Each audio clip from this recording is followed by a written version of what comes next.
Welcome to Disambiguation. I'm your host, Michael Fawcett. Each week we interview experts in AI, generative AI, and business automation to help business leaders understand how to use these tools for the biggest business impact. In our show today, we look at the use of AI and decision intelligence. I'm joined by Fred Laluyaux, President and CEO of Aera Technology. Fred, welcome. Thanks for having me, Michael. So could you just give us a quick introduction, tell us a little bit about Aera and what you guys are doing? Sure. So Aera, Silicon Valley-based company, been operating for 7 years. We celebrated our Aera Day, June 19. So that was 7 years since we launched Aera.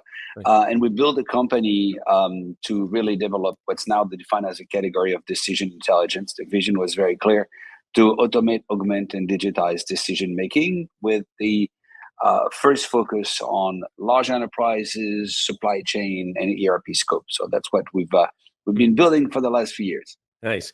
I have to admit, it's a category that I'm really interested in, and I had for the last 5-6 years, I've kind of talked to different companies that are moving along in this direction, and they kind of came at it from different directions. But I think overall, it's a really interesting area for business improvement.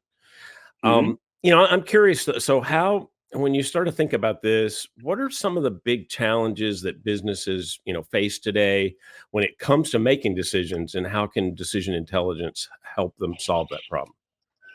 Yeah, it goes back, Michael, to why we built Aera. And before building Aera, I built another company called Anaplan, and it did our modeling space. Prior to that, I was with SAP with business objects. I built enterprise software all my career. And that's not me, the team that's working with me as well.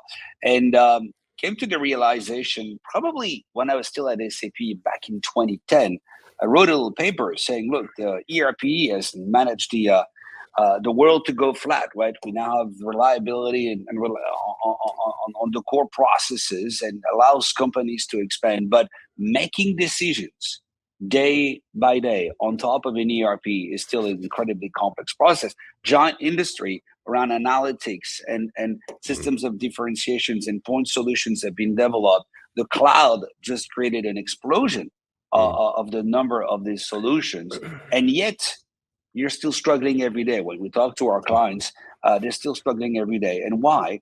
Because the speed at which business is operating, or basically digitization is driving an acceleration of the business cycle, is driving consumerization, pushing decisions down at a much more lower level of granularity, and driving a need for more accuracy. So when you combine those three things, speed, complexity, and volume, you have an explosion in the number of decisions that companies have to make, and they are ill-equipped. Basically, people sitting in a big pyramid on top of a bedrock of transactional system with a bunch of tools to collaborate, to look at data. It's not working. So the battle is lost. And I think our vision from day one, once we launched the company, we said, welcome to the self-driving enterprise. That was our vision. And we also said, we believe that we're going to go from people making decisions supported by machines to machines making decisions guided by people. And that context has not changed. We've been working on this for many, many years, and the speed is accelerating. We're working with one of our clients on just a demand forecast project. And you look at what they're trying to achieve. It's a demand forecast at the store SKU level. It's a consumer packaged good company. Store SKU level, based on sellout data, meaning based on point of sale data. And the refresh is either daily or weekly, meaning that now you're thinking about forecasting at the most possible level of granularity with a frequency that really cannot go any faster. But another client who is leveraging our technology and decision intelligence for available to promise ATP, basically being able to give their customers very accurate information on when their order is going to be available. Now the system refreshes every 15 minutes. Inconceivable, 5 years ago. So you're seeing really this need for accurate, granular, real-time decision-making that just not allows you to win. It just allows you to remain in business. And that context applies everywhere. In every industry, we're seeing that momentum, not at every, and different functions operate differently. Obviously, finance doesn't work as fast as as supply chain or procurement, but you can see this acceleration happening everywhere. Yeah, that makes sense, and I know too from from all the work that I've done through the years with companies, there's a ton of data, and we talk about that a lot, but we don't really talk about the fact that if you can't put that data together and then use it somehow and make it available to people to use, it's just useless. In fact, it's less than useless, I guess, because it costs money to keep it. But in this digital driven world, decisions have to be made close to the point of impact and close to real time. Otherwise, you miss the window to have an impact, which means that it's not about, when you look at, we have a lot of data. Yeah. How fast can you use it? Yeah. And how, and is it in the right place? So just putting together a giant data lake, it's great. If the people who are supposed to use the data that sits in that data lake cannot get access to it comprehensively at the right time might be real time, might be within a window of 30 minutes. Multiple studies came out in the last year showing that more than 75% of data gets obsolete within 24 hours. The data that's being created by an enterprise becomes obsolete. And at the same time, around the same percentage of decisions have to be made within a few hours, meaning that if you don't make the decision at the right time, close to the point of impact, the data that you need to make that decision is not available anymore. So that's the big challenge, is how do I leverage data at the right place at the right time? Not just collecting it and then doing some big data science project on top of it, which is basically another iteration of what we've been doing and enterprises have been doing for the last 50 years. Yeah. So that's the big unlock. And that's what decision intelligence is all about, is bringing the data to the decision to the right place at the right time. Yeah. So how do you see AI play into this? I mean, how are you guys using AI to enhance that decision-making process? Everywhere. And I want to be clear. There is AI and there is Gen AI, and there's a massive buzz around Gen AI today, as we all know. It's interesting because when we launched Aera 7 years back, I had basically two, and I'll go to your question in a minute, but those are two points. And one was, I have to resolve the data problem if I want to be able to bring the data to the right place at the right time. And that meant that instead of telling our clients, we're going to, if you give me the data, every software vendor says, if you give me the data, Michael, the way I want to receive it, I'll do everything you want. It's going to be very fast. That, if you give me the data, is the big issue and explain the delays in all the projects. We said something different. We said, how can we change the paradigm to, if you give me access to the source system, Aera, our technology, will take care of the data. It's a very big paradigm shift. The other one, that's where AI is going to play. Another one is if my gut conviction that I call myself the chief remote control officer at home. And it's crazy because we're in 2024 and we still have the same problems we had 15 years ago, even though a lot of technologies gotten a lot better. And put yourself in the shoes of folks who are sitting in a big company and they have to use some SAP, some this, some that. They're terrified. A few of them know how to use those software. But if you look at real utilization of those software, I look at my last company, you sold 200 seats. There was only like 5 people actually using the software the way you want. So my approach here was to say, I want to remove the need to learn how to use the tool for the operators. Now, if I'm bringing the decision close to the point of impact, it means I'm going to be talking to operators in a warehouse, some planners, some logisticians who are not, maybe tech savvy people. So then we saw, okay, let's build an interface based on an inbox and based on natural language. The software comes to you and say, Michael, I recommend that you shift inventory from this product or this SKU from that place to that place. That is coming to you in natural language. AI is all over this. So the ability for us to resolve the data problem, resolve the intelligence problem, basically digitizing decision making means that you have to project, predict, optimize, allocate. You get all these operations, which are data science, and engage with the users in natural language. And we've started that journey 7 years back. Engage them in a dialogue that feels like you're talking to someone and not interacting with a big grid and plenty of buttons that you don't know how to use. That is AI. So AI in the data processing and making sure that the data that you use for decision making is properly structured, is properly organized, and is properly monitored. There's a bunch of AI in there, multiple technology.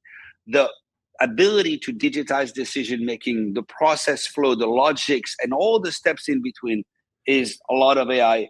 The ability to engage with the operators in natural language in a way that works for them, because what you want is to capture the tribal knowledge that sits in your organization to do the last step, which is learning. So when you are thinking about where AI sits in decision intelligence, you've got the ability to learn from every decision made, auto decision learning. Every recommendation that the system will deliver comes with a confidence score. That's machine learning. So there is AI in every every aspects of the process. We couldn't do what we do without AI, but the solution is not limited to an algorithm that learns. That's one aspect of it. If you want to digitize something as complex as decision making, which is a multi-step process, you have to really think about it as data, as intelligence, as engagement, as automation, and as learning. Yeah, it's not simple. It's not. No, it's not simple, and I think that's one of the big issues has always been that it's not simple, right? And you said something earlier that I think about how companies are dealing with this. So it seems to me like there's probably degrees of how much a company relies on the technology over some period of time. Like sometimes it's human in the loop or providing advice, and then you said, and this I think is really interesting, that you have companies that go all the way to automation. Sure. And that automated decision making, I could see immediately how there's a certain number of things in your business, and that probably changes over time based on trust, that you would get tons of economic value out of if you could just have that automated. It's routine. I don't want people to worry about those kinds of things. I want them worried about higher value, higher, criticality sort of issues. So how do companies get to the point where they trust the system enough to use the automation? Yeah, there's the word trust is super important. And when I talked about it's not simple, that's our job, is to make it simple. I always use the analogy. I live in San Francisco. You mentioned you were there recently. I don't know if you saw the Waymos, right? They're everywhere. So when we launched the company 7 years ago, I built my initial launch blog was building the analogy between a self-driving car and a self-driving enterprise. It's still somewhere out there on the internet. I was like, welcome to the self-driving enterprise, starting by this is a self-driving car. Super interesting. It took about 6 years for us to get to a point where we could get our clients to exactly what you described, the full circle, right? From pulling the data, deploying the logic, and fully automating and executing decision making, meaning that Aera is going to write back the orders in your different transactional system. Took about 6 years to get to a point where it would happen. And it's exactly the same time where I was able to order a Waymo from my phone and get picked up from my home to go to the office or to a restaurant or whatever. And the first 5 minutes is a little funky because you're literally in a self-driving car with no driver. And after 3 minutes, 5 minutes, you completely forget. And now the only equation is it cheaper than Uber or a taxi, or is it going to be available at my house faster? So it's really fun to see how quickly you adapt to a new technology. Why? Because that new technology makes sense. You have a very nice car that shows up to your house, picks you up, no question asked, drops you at the right place. The experience is fantastic. The trust comes from that because the experience is good. So we got to make sure that when we build that technology, the experience for the user, first of all, is a pleasant experience and not a, oh my God, I got to learn a new piece of technology. Now, to your question around how do you go from in the loop to on the loop to out of the loop? It's not like out of the loop is always better. You have situations where you actually need to be able to put your hands back on the wheel and leverage the data and leverage the intelligence and leverage the collaboration capabilities of the platform to engage with one another. There are some questions that we have not digitized because they don't need to be digitized, because the humans are going to be much better at doing an arbitration with data, with calculations. But we need to make a decision on, are we going to do, are we organize our network that way or that way? You use technology to actually get to the decision, but it doesn't need to be automated. The frequency is not different. On the other hand, I gave you the example of that demand forecast at the store SKU level on a daily basis based on sellout data. You could put 1,000 humans behind screens all day long to try to achieve the same result. You would not achieve it. Yeah. So in the digital world, there are decisions that are born in digital that need to be executed and digitally. There's no other way about it. And there are also decisions that you are currently doing as an organization, but not fast enough, not accurately enough, not precisely, and you want to leverage the technology to interact with the human. So that's the human on the loop. The system will deliver a recommendation, fully documented, and what you really want is that interaction, so that the system can learn over time from the people, and then you can. The system will actually tell you, Michael, I recommend that you increase your automation role to 83% in Western whatever region, because we've analyzed the way the interaction between the humans and the system is going. And if you increase to at optimal point, you'll actually generate another 200K of savings or whatever it is. So you have to adjust between decisions that are done manually based on the data, based on the intelligence of the system, decisions that are done that by definition require the human input, and those that can be fully automated, which is great, or would not exist without being automated, because there's no other way. We built a project with one of our partner, WPP, a couple of years ago, which basically connects the performance of your media campaigns on digital, right? So Facebook, TikTok, whatever you want, with your availability of inventory on the shelves, right? So you're looking at if the campaign is performing very well, and that's basically analyzed at the pixel level, and the pixel is a square mile. So I know that in Eastern Eastern Las Vegas district, whatever, I have inventory on the shelves, but I have a campaign that's performing very well because the weather is hot and people wanted butter. That correlation is super important, because if I start not having inventory, can I fulfill with other means, or should I stop my campaign? And that kind of connections has to happen in real time. And again, I could have millions of people behind screens. I wouldn't do as well as a computer. You want the people to sit in a control room and analyze the impact of this machine, just like you have in your factories, where you digitize your factories, you robotize your factory. Just made up a word here, but you have people behind, control room looking at the performance of the line. Same thing is happening, but with digital decisions. No, that makes sense, and I really like the analogy of the automation around self-driving, and actually you could even take it back further. It's just like you went from taxis to trusting a person in their own car, and then over time you can get to the point where, well, I don't really need the driver if the car is accurate and by the way, don't have to do any uncomfortable chit chat in the back of the car. So that's an improvement. If you stay with the analogy, just one more minute, which is super interesting, is those Waymos are right now just driving in the city. You can't take them to the airport. They're not ready for that. So just the same thing. If I'm going to go full self driving on decision making, there are decisions that are ready for that. Others where it's more like you have a self-driving, but you need to keep your hands on the wheel. That would be our human on the loop. You cannot take your hands up. The system is not ready for it. And others where you're going to drive yourself. It's exactly, this analogy has been working for years and it keeps working. No, it really does make sense. And having just gone to the airport last night in San Francisco, I don't want a self-driving car. I'm not even really sure I enjoyed the ride in the back of the lift. But anyway, so, we talked a little bit earlier about this, but I'd like to dig in a little bit around this, because data is one of the biggest challenges for a lot of systems, particularly when AI is involved. Quality, availability, access, cleanliness.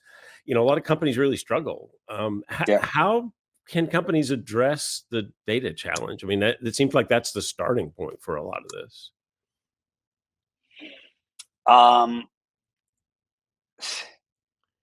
Define the problem, and the problem starts from what are you trying to do with it. I think a lot of companies are looking at technology solutions, and we've seen look, in the last 7-8 years, what I've seen before in other technology revolutions, right? When the cloud came along, I used to say back in the days that bad software in the cloud is still bad software. If Right. you didn't architect it properly, it's not. So Yeah. bad data in a data lake is still bad data. And I can now expand that to saying a dumb software with an Gen AI layer is still a dumb software. What I'm trying to say here is we're there's been a lot of push to build the data into giant data lakes. The self-service, so the data is not the issue, is how you consume it. And for me, the whole self-service analytics has been a fraud. It never worked.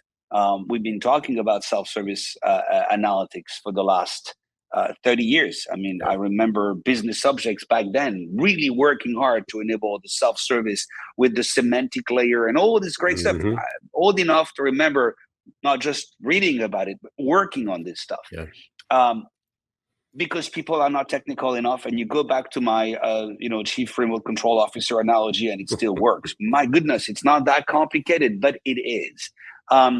And I think Gen AI is actually changing this once and for all, because it's putting a human interface, a voice interface, but not just voice, the ability to ask an open question and keep the dialogue. I look at what we do with our own software. I'm blown away, and I'm using it Aera on Aera, right? So I ask a question, and think about it, Michael. I ask a question, the system gives me an answer. That answer, I can now tweak. I can open that chart. So it will retrieve the answer, not generate it like dumbly, and there's no hallucination. It's going to retrieve the answer. It's going to give it to me. Now I can look at it and say, yeah, I'd like to see that differently. I'd like to tweak this. I'd like to drill down in that shot. Then I ask the next question, and I don't have to repeat the first question. The system knows, like a normal person, that we are having a conversation about inventory. We're having a conversation about discount for blah, blah, blah, and it keeps the thread.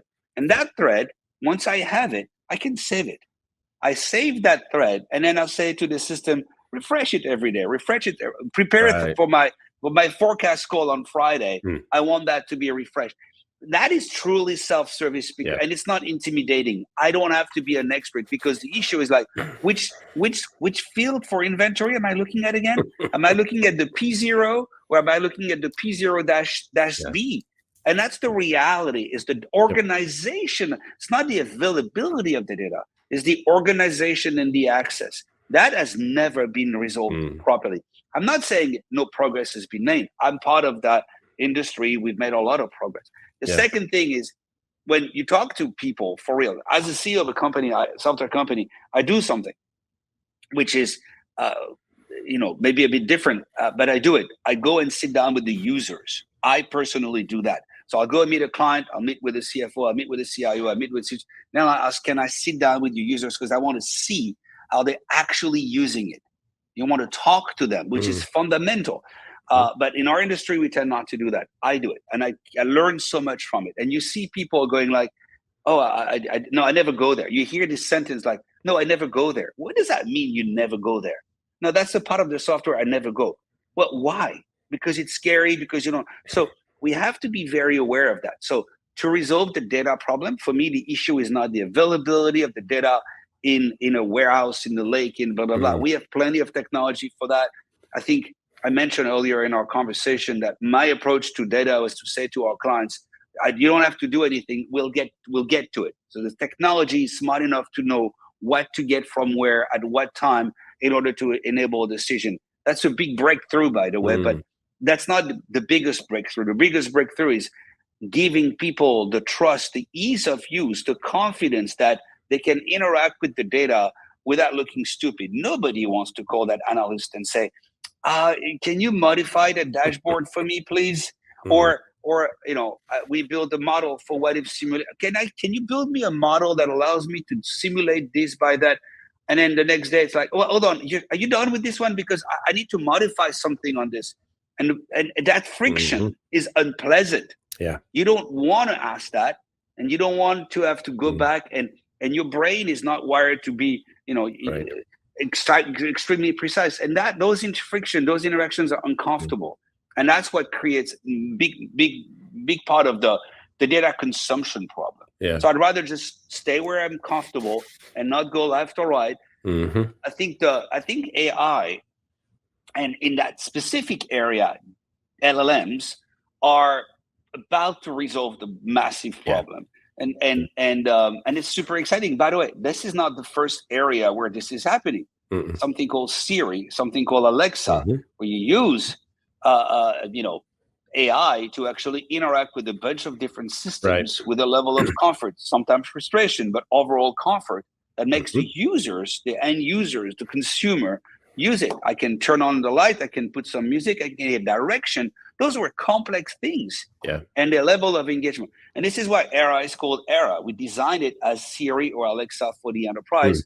I'm not dealing with directions and recipes. I'm dealing with data, enterprise, and decisions. Yeah. I mean, this systemic kind of approach to things makes a lot of sense. And I think for me, as I use more Gen AI and, looked at how it's kind of having this impact around the industry, there are a couple of things that were really obvious to me. One was this idea of natural interaction with your data, with your system, which I think is incredible. But the other one, and this was the realization, and this was like probably a year ago. I was looking for some information, and I went to Google and I searched, and I had to dig through all of the sponsored stuff, and eventually I got to the way to find the answer, not the answer. And then I go to a tool like Perplexity and I ask a question and I get the answer with the citation. So if I don't trust it, I can go check it. But if I trust it over time, I know in this realm it does fine, then I'm fine. So that completely changed the way I think about this. And it wasn't like I didn't go into it thinking, oh, this is going to solve my problem, but it actually Yeah, does, because dashboards, I was never a big fan of dashboards. How do I know what it is I need 6 months from now? And I told some exactly. data analyst to build a dashboard, and then of course it's all the wrong things because something brand new happened in my industry, and the market changed or whatever. So And for those dashboard and for this system to work, the key is, and that's where it gets back to your data question, where it gets complicated, is that you try to plug some beautiful LLMs and you do some retrieval and augmented generation, and if your data is a giant data lake with two fields for the word inventory, then mhm. you're screwed. Screwed the language here, but it won't Yeah, yeah, work. yeah. So you have to have a normalized data model that is super well structured, which is what we built over the last 10 years. So Mhm, the system actually gives you the answer to the question that you're asking. mhm, Um, I was asked by a client a couple of weeks ago, where do I see Era in the next 5 years? And it's a very hard question. Even though, as I like to say, my job is to make one good decision every 10 years. We saw Era coming to life. When I first launched this, mhm, there was a lot of, I just coming out of Anaplan, and I said, we're going to build this technology. It's going to speak to you. It's going to engage with you. It's going to do all this stuff. People thought we were completely nuts. And we were mocked, which is always a good thing. People on the internet going like, this is crazy. Well, today it's an operational reality. We brought in 1.5 trillion rows of data in Era last quarter, 10 million decisions executed with the system with the largest companies in the world. Largest companies in the world. So it's a reality. Last mhm. conferences we've done was Exxon, Dell, Unilever, Mars, giant organization. So it's becoming a reality. Um, the, um, the challenge is, how do I enable people to trust the system? And back to the question, my point I was making about 3 to 5 years. I think in 3 years you will have the same way Google, I don't know, at your dinner table became part of my family conversation. Every time we Yep. have a question, one of the kids goes, Yeah, and I'm go fighting the Google. phone. I'm fighting the phone. I don't Yeah, like the phone at yeah, the dinner table. But there's the answer. They cannot survive without the immediate answer to a question, which is something interesting. We mhm, used to be able to say, I'll get back to you with the answer. Today, kids can't. In 3 years, in 2 years, maybe faster, mhm, you'll have an SNOP conversation with your colleagues, a meeting, a planning meeting with your team. There will be Era in the middle, answering questions, doing work with you, doing work for you. There will be it will be weaved into the natural tissue of a meeting. That's gonna happen very fast. And you're the same way today, the conversation around the board table is like, well, I'll come back to you. The I'll come back to you is accepted. The same way we used to go and look into a book to get an answer 20 years ago, and now it's immediate. That immediacy is moving into the offices with the kind of technology we're building. And I think that's going to change everything, because it's going to reduce the density of organizations. It's going to change the way organizations are structured, because ultimately, if a decision maker can get access to answers right away, there's going to be a massive effect in the need for in the jobs and what people do. Yeah, that's I mean, that's really exciting. I could think I'm old enough too that I can think back to, oh, I had to go to the public library to find that, or Yeah. I had a set of encyclopedias and I went and with page by page and looked at. I still have mine, by the way. Did you? I'm French. Oh, I'm French. My mom kept it, and I brought it to the US, and I still have Nice. my encyclopedia that I was reading when I was a kid. So I keep it, Yeah. I treasure it. Yeah, that's amazing. I think my mom finally ditched mine at some point when she moved somewhere.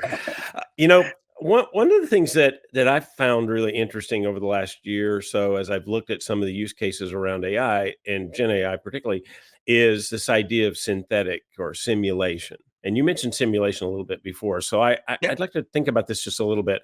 So, there are some decisions where you don't really know, like you have a couple paths and you don't really know what the outcome is going to look like. So it seems to me that that's a real opportunity with this idea of simulating or building a synthetic organization or scenario, whatever you want to call it. I mean, is that something that you're looking at, and are there use cases now that that can really be enhanced by that sort of process? Supply chain resiliency is one of them. Mm, There are plenty scenario. And I think everybody's got shaken by COVID and the Suez Canal and mhm. all the major disruptions that impact your network. Um, and I may be completely off and wrong on this one, but if you correlate to this conversation around synthetic and simulation to what we just talked about, which is people not being able to get access to a dashboard, Right. I think we have to be super careful, and especially in my role, to not, invest too much into things that are just not ready. The market is not necessarily ready for it. It will be, but right now, the number one problem is I'm a CFO, I'm a head of supply, and I want to get an answer, and I just can't, because of what we just discussed for the last 30 minutes. I Yeah. think that's the number one issue: giving the trust, giving the Mm, immediacy, automating decisions that have to be made every day. We're getting to a level where we've seen it in we have this kind of show seasons, right? In May, June, for us, we get super busy with a bunch of shows around the world. And over the last 3 years, people were looking at us like, what are these people doing with it? They're talking about decision automation when yep. nobody else was. They're all talking about planning. And you see now that last 2 years are like, yeah, okay, we're going to pay attention. And now we're kind of stealing the show with folks coming to us saying, don't explain to me why I need to do decision intelligence. Tell me how I'm going to do it with you, Mm, which is a completely yeah. different discussion. I think on the synthetic and the simulation, there is an opportunity. It's a little bit intellectual today. I Mm, think it will grow, but if you cannot operate in real time, you can simulate as much as you want. yeah. What do you do with that simulation? It becomes more of a dark dark office kind of stuff. Right. But to hit mainstream, I think we need to resolve the ability to execute faster, automate. But to your question, yes, the most advanced customers that we have are doing this kind of work, are doing Mm. some synthetic data simulation, and it's a real thing. But I don't think it's mainstream yet.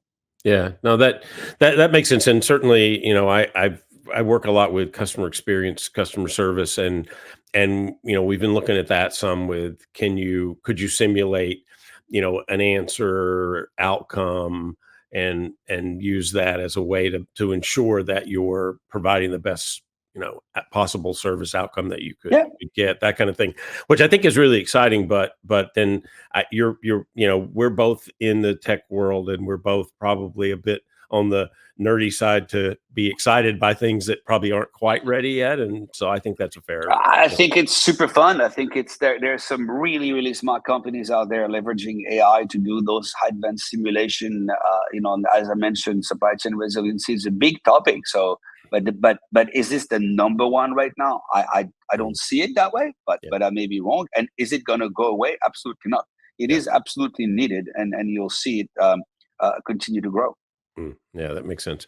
So we didn't really talk about this, but this comes up in conversations with AI a lot. So I'm curious about the approach that you've taken with this. But there's certainly some potential around bias, and it seems to me this particularly important when you're talking about automating certain decisions and that sort of thing. So I mean, how are you dealing with ethical considerations and potential bias in that decision making process? It's very interesting, and I'm going to take a contrarian approach here. We're not talking about searching the internet and coming up with this kind of stuff. We're talking about crawling enterprise data, and cobbling it together in order to predict. But there are some decisions like allocation. I need to allocate inventory. I got a limited amount of inventory this morning, and I got more demand. Who do I allocate it? There is biases in that decision. The number one of the key arguments for deploying decision intelligence is to remove biases, human-based biases. Hey, Michael, this is Fred here. Can you make sure I get my allocation today? Because and we'll go play golf on Sunday. I mean, that's everywhere, every day, all the time. Yeah. So that's where you're taking a data-driven approach and say, well, Michael, I'm sorry, but right now it makes most sense from a cash, a cost, a service level, a carbon footprint, a number of miles driven on the road, a number of back and forth between. It makes more sense, more economical, more sustainable sense to not give you this full allocation right now. And how the system works, it will come to you and say, I recommend this. This is the math. This is the logic. These were all the trade-offs. And I think that, and Aera makes that recommendation.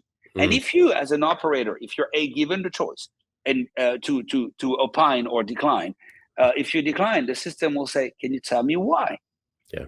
And you should have a reason to explain why you're going against the recommendation from the system. And you might be right.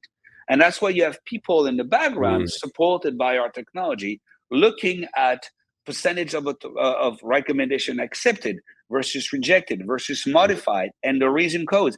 And every day they're analyzing that information and they're reaching out to Fred or Bob and saying, okay, explain to us why you're rejected. So I think it's this data-driven approach. I'm purposely not saying AI, but data-driven approach is removing biases everywhere. One of the big topic is new product introduction and actually being able to remove product from the market. If you're a very big company operating in hundreds of markets, you say, okay, we're going to stop this product. You still have very long tail, and those long tails cost a lot of money, but not just money, also resources, organic resources, carbon. This is expensive for the planet. And data-driven decision-making removes the human-driven inefficiencies, remove the human-driven biases, and gives you a much cleaner answer. Now, there's another part of the question, which is the biases, where there is no risk in biases in our technology because what the Gen part of our technology does is really more about retrieving data that sits in a normalized model. And there's no arbitrage and there's no generation of answers. It will put the answer in a language form, but the logic is structured and guarded. So we have guarded Now, in the future, it's possible that it will evolve.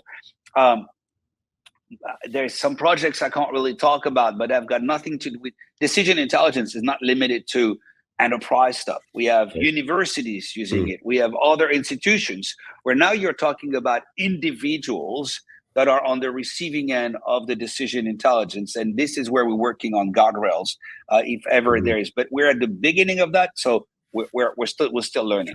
Sure.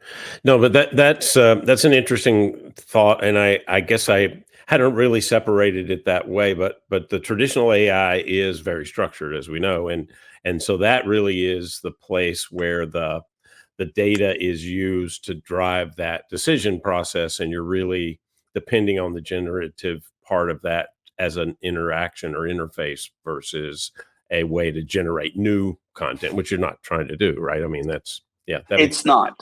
It's not. Maybe one day it will. Maybe it will do one day and say, "Oh, I'm going to make I'm pushing." It's. I'm not saying the question is super smart, and it's totally possibility that one day a client says, "Hey, I'm going to do some." Uh, we're working on a couple of projects where you're looking at dynamic quota allocation for salespeople. yeah. Okay, so that's an interesting one. Mhm. Um, there's auctions for deals, literally, and then it's AI Mm, driven. You could have some biases. yeah.